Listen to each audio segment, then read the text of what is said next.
To open Excel using keyboard shortcuts on Windows, you have three methods to choose from. The first method creates a custom keyboard shortcut like Ctrl-Alt-Ease.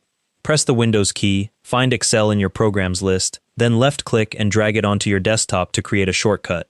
Right-click the desktop shortcut and select Properties. In the Properties dialog, click the Shortcut tab, then click in the Shortcut key field and press the key you want to use.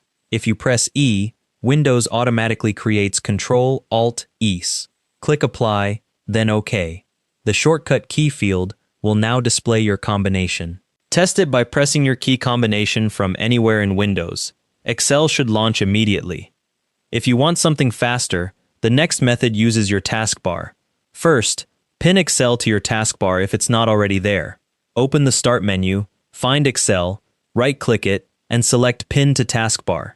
Note Excel's position counting from the left. If it's in the first position, you'll press Windows +1. If it's second, Windows +2, and so on. Press Windows plus the number matching Excel's position. If Excel is already open, this brings it to focus instead of launching a new window. The third method requires no setup.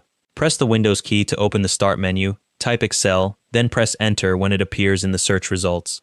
As you type, Excel will show up automatically in the search results. This method takes more keystrokes each time you want to launch Excel, but you don't need to configure anything first. Method 1 is best if you want a dedicated shortcut key that works from anywhere.